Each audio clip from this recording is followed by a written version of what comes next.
सक्षम police times news 112 सक्षम जनतेचा आवाज।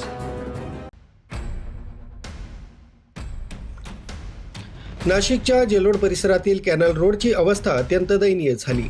पाईपलाईनचं काम पूर्ण होऊन जवळपास 1 वर्ष उलटलंय, मात्र आजही 1.5 किलोमीटरचा रस्ता खड्डेमय अवस्थेत आहे।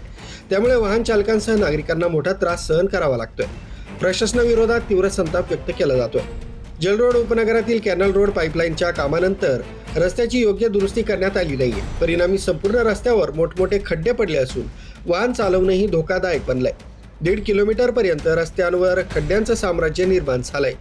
दुचाकीस्वारांना जीव मुठीत धरून प्रवास करावा लागत असून पादचाऱ्यांनाही मोठी कसरत करावी लागते। स्थानिक नागरिकांनी अनेकदा तक्रारी करूनही प्रशासनानं अद्याप ठोस कारवाई केलेली नाही, असा आरोपही होतोय। रोड आहे का सरळ?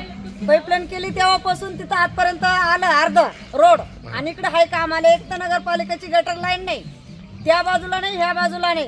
आम्ही पाणी कुठं सोडायचं? आम्ही वागायचं कसं? आमचे लेकरं बाळा मच्छर किती चावता।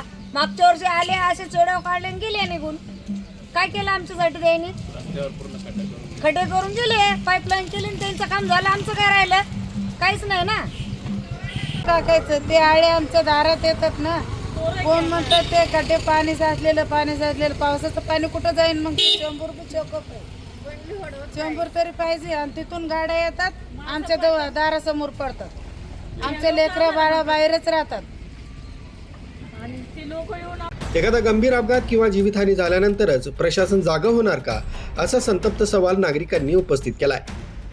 नागरिकांनी संबंधित विभागानं तातडीनं रस्त्यांची दुरुस्ती करून खड्डे बुजवावेत अशी जोरदार मागणी केली आहे। आता प्रशासन याकडे किती गांभीर्यानं लक्ष देतंय हे पाहणं महत्त्वाचं ठरणार आहे। न्यूज ब्युरो, सक्षम police times, news 112, Nashik road.